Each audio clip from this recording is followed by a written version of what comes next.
6వ తరగతి విద్యార్థి కేదార్ సాయి. అందరికీ నమస్కారం. నా పేరు పెద్దిన కేదార్ సాయి. నేను 6వ తరగతి చదువుతున్నాను. ఈ రోజు ప్రపంచం చాలా వేగంగా మారుతుంది. అన్ని రంగాలలోకి పోటీ తత్వం చాలా పెరిగింది. అదే విధంగా మన జీవన విధానంలో చాలా మార్పులు కనిపిస్తున్నాయి. ఇలాంటి పరిస్థితిలో పోటీ పడడం పాటించిన విలువలను గుర్తించి చెబుతాను. మనం ఎంత సంపాదించినా, మనం ఎంత సాధించినా సరే నైతిక విలువలు లేకపోతే మన వ్యక్తిత్వం అసమాకంగా ఉంటుంది. పెద్దవాళ్ళ పట్ల గౌరవం, ఇతరులను గౌరవించడం లాంటివి మన జీవితంలో ఒక భాగం అవ్వాలి. స్వార్థం పెరుగుతున్న సమాజంలో మనం పాటించే నైతిక విలువలే మనలో మానవత్వాన్ని నిలిపించుతాయి. ఇప్పుడు నేను చెప్పబోతున్నది 6వ తరగతిలో ఉన్న విలువల విద్య.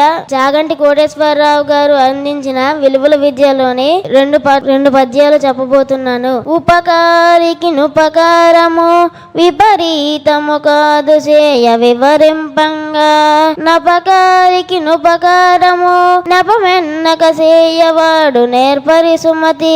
దీని అర్థం ఏమిటంటే, మనకు మేలు చేసిన వారికి మరలా మేలు చేయడం సహజం. కానీ మనకు హాని చేసిన వారికి కూడా వారి అపకారాన్ని గుర్తు చేసుకోకుండా మేలు చేయగలవాడే నిజమైన నేర్పరి. 2వ పద్యం. కనకపు సింహాసనమున సునకము కూర్చుండబెట్టి శుభలగ్నమునన్ దొనరగు పట్టము గట్టిన వెనుకటి గుణమేళమానో వినరా సుమతి. దీని భావం ఏమిటంటే, కుక్కను తెచ్చి మంచి ముహూర్తం చూసి బంగారపు సింహాసనంపై కూర్చోబెట్టి పట్టాభిషేకం చేసిన తన బుద్ధి ఎలా మారదో, అలానే చెడ్డవానికి ఎంత మంచి పదవిని ఇచ్చినా, ఎంత గౌరవంగా చూసినా తన బుద్ధి అలానే మారదు. ఈ అవకాశం ఇచ్చిన పెద్దలందరికీ నా ధన్యవాదములు.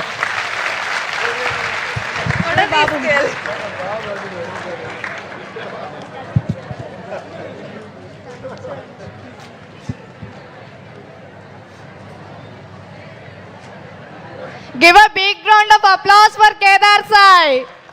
Give a big, huge round of applause.